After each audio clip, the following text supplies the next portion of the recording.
Friends, తిందురు అన్నము మధ్యాహ్నం భోజనం అయితే తింటున్నాను అనమాట. టైం అయితే 3 అవుతుంది. మరి చికెన్ చూడండి, చికెన్ ముక్క, రైస్, పసుపు రైస్ ఇది, అలాగనే వంకాయ పచ్చడి అనమాట. ఈరోజు మధ్యాహ్నం భోజనం అయితే ఇదనమాట నాకు. మరి కోయటోల వంట అయితే పూర్తిగా వీడియో అయితే చూడండి, మీకు అర్థమవుతుంది. దియాద్ ఫిరిమ్ చేశాను అనమాట. హాయ్ ఫ్రెండ్స్, ఇది కువైట్ వాళ్ళ స్టైల్లో అయితే జిజాద్ ఫిరిమ్ అంటారు, చికెన్ అనమాట. ఒక కోడి వచ్చి 4 ముక్కలుగా ఇలా కట్ చేసుకున్నాను. చూడండి, ఇలా కట్ చేసుకున్నాను. మరి వీటిలో వచ్చి జీలకర్ర పొడి, మిరియాల పొడి, పసుపు, యాలకుల పొడి, గరం మసాలా, ధనియాల పొడి, పెరుగు, అల్లము, తెల్లగడ్డ పేస్ట్, ఇలా పసుపు, ఉప్పు, కొంచెం నిమ్మరసం అన్నమాట వేసి ఇలా అయితే కలుపుకుంటున్నాను. ఇలా అయితే కలుపుకోవాలి. కలుపుకున్న తర్వాత కొద్దిసేపు అయితే ఉంచాలన్నమాట. ఒక అరగంటన్నా కొద్దిసేపు అన్నా ఒక 20 నిమిషాలన్నా మన టైం పట్టించి.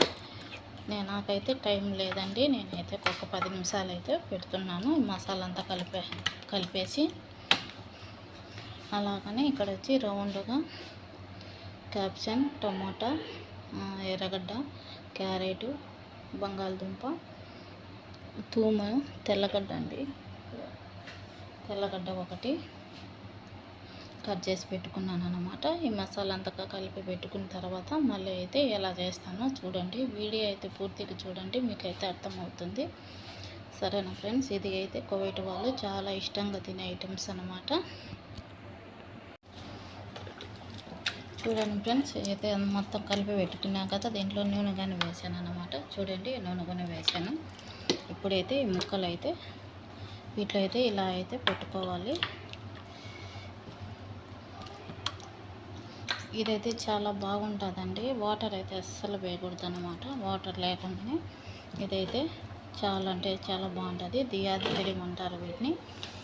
ఇక్కడ మనమైతే ఇక్కడ ఎన్ని కట్ చేసి పెట్టుకున్నాం కదా, మరి మసాలా అయితే కలపాలన్నమాట. ఇలా ఇక్కడ మసాలా ఉంది కదా, మరి వీటిలో అయితే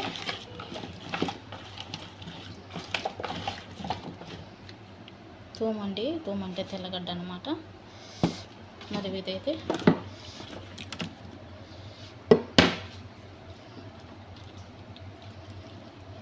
దీంట్లో అయితే అస్సలు వాటర్ అయితే అస్సలు వేయకూడదండి.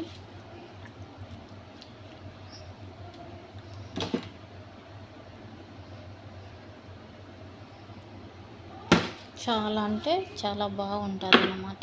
ఇప్పుడు వచ్చి పైన వచ్చి కొత్తిమీర, పుదీనా, ఇక్కడ ఆకు వచ్చి ఇది బుందిని సాకు అంటారు. ఇది ఇంతేనండి. ఇప్పుడైతే దాకల పెరుగులో అయితే పెట్టాలన్నమాట. ఇదైతే చాలా అంటే చాలా బాగుంటుంది అన్నమాట. కోయట వాళ్ళు చాలా ఇష్టంగా తింటారు. మా మేడం అయితే మరీ ఇష్టంగా తింటుంది ఇది.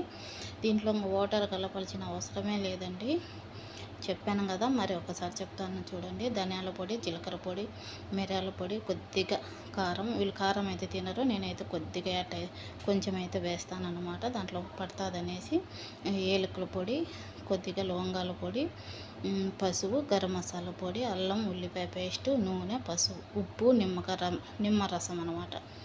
ఇలా ముక్కలు కట్ చేసుకొని ఇలా బాగా కలిపి పెట్టుకొని పెరుగు వేసి కాసేపు ఉన్న తర్వాత ఇలా అయితే వేసుకొని పెరుగులో ఇప్పుడైతే దీనికైతే నేను కస్తీరి అయితే చుడతానండి. ఇదైతే పసుపు అన్నం అండి. ఇలా అయితే వాటర్ అయితే ఉడుకుతుంది అన్నమాట. రైస్ అయితే వేయాలి. హాయ్ అండి, చూడండి ఫ్రెండ్స్, నేనైతే వంకాయ పచ్చడి అయితే చేస్తున్నానండి. ఫస్ట్ నూనె వేసుకున్నాను, కొద్దిగా జీలకర్ర అయితే వేసుకున్నానండి. కరివేపాకు వేసుకోవాలి, కానీ కరివేపాకు అయితే లేదనమాట.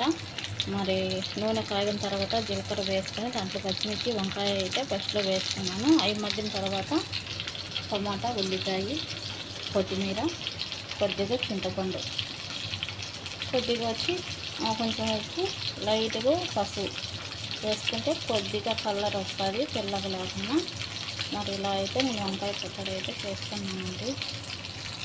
దీన్ని ఐస్ అస్పర్ అంటారు. ఎలా ఉంది, బాగుందా? నాకైతే మధ్యాహ్నం భోజనానికైతే ఇలా అయితే ప్లేట్లో పెట్టాను అన్నమాట.